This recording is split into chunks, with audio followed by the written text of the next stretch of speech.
Hello, everybody, and welcome back to another Sage Advice. I'm your host, Saigen, and there's a motorcycle outside. You might have heard that.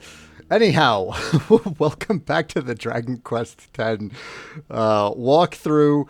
This is going to be kind of an all-in-one walkthrough video for the entirety of the offline prologue. We're going to ignore the story stuff. If you're interested in what's going on with the story and want like full details, I recommend checking out Nooria's channel on eBay and Twitch, as she does full translations and reads through everything story related.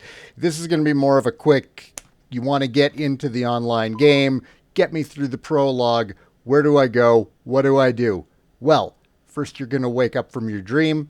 You're in Etene Village. You're going to go outside of the house, speak to Tarara at E2. She's the woman who's right outside. She has the pink name. If somebody has a pink name, it means they have something useful to say to you. You will pick the first selection, which is yes, and then you will go to Abba's house and speak to Sister Iori at A6. If you don't know how to open up the map, you just press the Y button. That'll pull open your map. It's got a grid on it. It's super easy to find things in this. So go to Abba's house and speak to Sister Iori at A6. She's the town priestess. You can save with her using the first option. After speaking to her, you will go to the bedroom to the right, and you will speak to Shini. He's also at A6. You will pick the first selection twice during the dialogue with him. After that conversation, you will leave Abba's house and go inside the house with the water wheel, and you'll speak to Nay at C3. You'll pick the first selection, and she'll give you the important item, fluffy rice husks. Then you'll go across the road, and you'll speak to Noora at D2. Again, you'll pick the first selection, and she will give you the dry grass item. At this point, you can return back to Abba's house and speak to Shini at A6. Pick the first selection when he asks you, and then you'll hand over both of the items you just got. He'll use that to make a pillow for his aunt, Abba.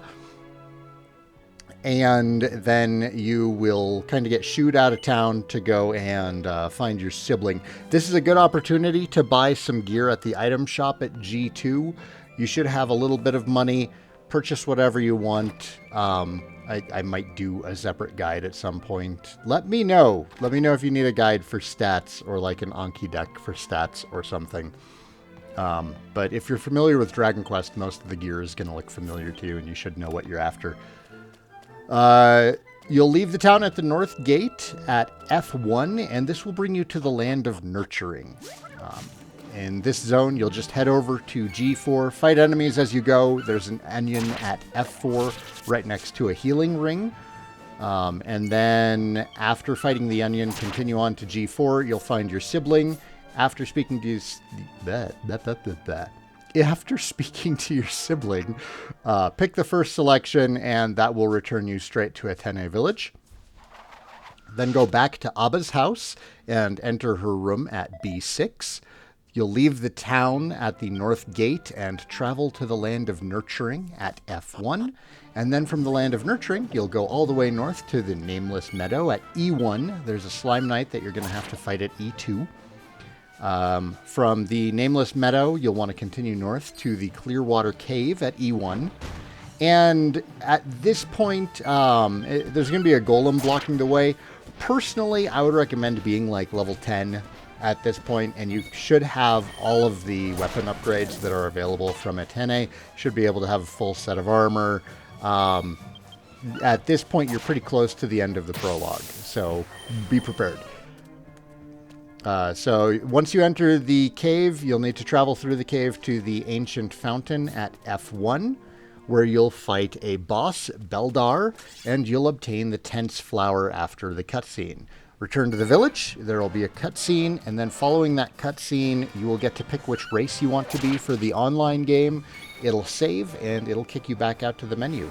So, that'll do it. From that point on, you can just load up your character's save data, and that will continue into the online portion of the game. Thanks for watching, folks. I'm your host, Saigen. I hope you enjoyed this video. There will be others coming in the future covering things like the quests. going to be difficult doing those. I'm going to be covering the Ogre area quests again. Check out Nooria's channel. She has excellent DQ10 content for more detailed story and, well, for any story, really. And she also did walkthroughs, I think, for every area. So, another great resource. Thank you for watching, and I will see you all next time. Take care.